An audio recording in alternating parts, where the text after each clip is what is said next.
Hello friends, आप देख रहे हैं स्पोर्ट्स विद रवीश। मैं हूं आपके साथ रवीश बेस्ट और आज हम बात करेंगे ऑस्ट्रेलियन मीडिया के माइंड गेम की, या यूं कह सकते हैं कि ऑस्ट्रेलियन मीडिया की साजिश की। क्या चालबाजी ऑस्ट्रेलियन मीडिया भारतीय मीडिया के साथ कर रहा है, भारतीय क्रिकेट टीम के साथ कर रहा है, उसके बारे में दोस्तों डिटेल से बात करेंगे। आपने अगर अभी तक चैनल को सब्सक्राइब नहीं किया है तो चैनल को प्लीज सब्सक्राइब करिए, बेल आइकन को दबाना ना भूलिए ताकि नोटिफिकेशन दोस्तों आप तक पहुंचे। एक और खास बात, रवीश बिस्ट 1 के नाम से मेरी इंस्टाग्राम आईडी है, वहां पे आप मुझे फॉलो कर सकते हैं। रवीश बी ऑफिशियल के नाम से मेरा ट्विटर हैंडल है, तो दोस्तों वहां पे भी आप जाके मुझे फॉलो कर सकते हैं। तो दोस्तों ऑस्ट्रेलिया की अगर बात की जाए, जहां पे कि बॉर्डर गावस्कर सीरीज इस वक्त चल रही है, बॉक्सिंग डे टेस्ट मैच का सबको इंतजार है, वहां ऑस्ट्रेलियन मीडिया अपना ही माइंड गेम खेलने में लगी हुई है, या यूं कह सकते हैं कि साजिशें या चालबाजी जो है वो ऑस्ट्रेलियन मीडिया की तरफ से चल रही है और एक माइंड गेम या कह सकते हैं कि एक प्रेशर गेम बनाने की कोशिश ऑस्ट्रेलियन मीडिया की तरफ से की जा रही है। और दोस्तों इसकी शुरुआत होती है विराट कोहली के इंसिडेंट से। जब विराट कोहली मेलबर्न पहुंचते हैं अपनी फैमिली के साथ, तो ऑस्ट्रेलियन मीडिया कोशिश करती है कि उनकी फैमिली की फोटोग्राफ लें। जब विराट कोहली उनको रोकते हैं तो वो उनके साथ बहसबाजी करते हैं। विराट कोहली समझाते हैं कि भाई आप मेरी परमिशन के बिना आप मेरी फैमिली को फिल्म नहीं कर सकते, आपको मेरी फोटोग्राफ लेनी है, मेरा ऑटोग्राफ लेना है, वो आप कर सकते हैं। लेकिन ऑस्ट्रेलियन मीडिया जो है उनके साथ बहसबाजी करते हुए वहां पे नजर आता है। और फिर इस न्यूज़ को, ज़्यादा कोई बड़ी न्यूज़ थी, विराट कोहली बोलते हैं, विराट कोहली चले जाते हैं, उसको तिल का ताड़ बना दिया जाता है और ये प्रोजेक्ट किया जाता है कि विराट कोहली ने गलत किया, विराट कोहली ने एक फीमेल जर्नलिस्ट के साथ कैसे बहस कर दी, इस टाइप की चीज़ों को प्रोजेक्ट किया जाता है, जबकि मामला बहुत छोटा सा था और वहीं पर वो खत्म हो जाता है।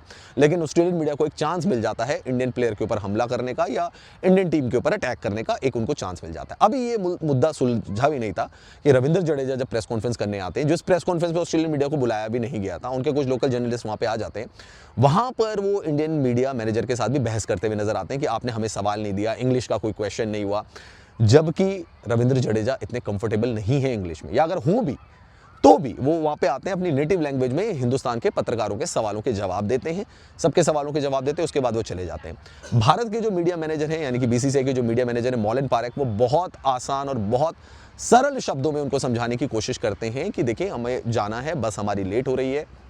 ऑस्ट्रेलियन मीडिया इस बात को नहीं समझता है और वो आरोप लगाता है, और कई न्यूज़पेपर्स, कई वेबसाइट्स में भी ये खबरें छापी जाती हैं कि रविंद्र जडेजा से उन्होंने इंग्लिश में सवाल पूछने की इजाज़त नहीं दी गई। मीडिया मैनेजर के बारे में भी तमाम तरीके की बातें की जाती हैं।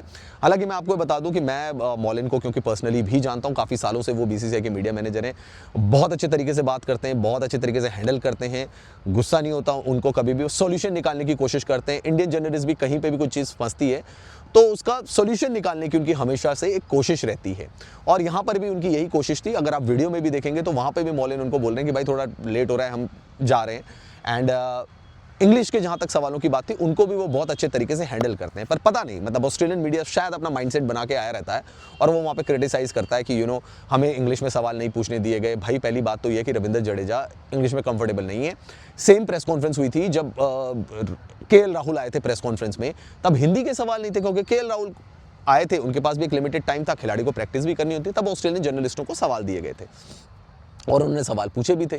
तो यहाँ पर इस छोटी सी बात का उन्होंने इतना बड़ा मुद्दा बनाया, और फिर जब आकाशदीप प्रेस कॉन्फ्रेंस में आते हैं और वो भी हिंदी में ज़्यादा कंफर्टेबल है, तो वहाँ पे भी ऑस्ट्रेलियन मीडिया सवाल उठाता है कि ऐसा क्या जानबूझ के किया जा रहा है, कि जानबूझ के लाया जा रहा है ऐसे खिलाड़ियों को जो हिंदी बोलते हैं। भाई मैं कह रहा हूँ ऑस्ट्रेलिया की टीम इंडिया में आती है, हम तो कभी सवाल नहीं उठाते कि हमारी लैंग्वेज में बोलो, तो वाई आर दे फोर्सिंग अस कि हम भी ऐसे प्लेयर को लाएं। भाई इंडियन मीडिया की क्या डिमांड है? इंडियन मीडिया चाहता है कि रविंद्र जडेजा आए, इंडियन मीडिया चाहता है आकाशदीप आए, उनसे सवाल जवाब किए जाए।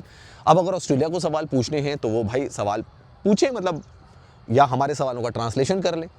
अगर आकाशदीप वाली बात है, ये किसी ने नहीं कहा कि उनको भी हिंदी में ही बोलना है। और जहाँ तक बात रही रविंद्र जडेजा की, उनके पास एक लिमिटेड टाइम के लिए वो आए थे, उन्होंने जितने सवालों का जवाब दिया, 7-8 मिनट की प्रेस कॉन्फ्रेंस हुई, उसके बाद वो चले गए। और ये बीसीसीआई के मीडिया मैनेजर मॉलिन पारेख ने बहुत अच्छी तरीके से ऑस्ट्रेलिया की मीडिया को समझाया भी, लेकिन ऑस्ट्रेलियन मीडिया ने उल्टा उनको भी कटघरे में खड़े रखने की कोशिश की।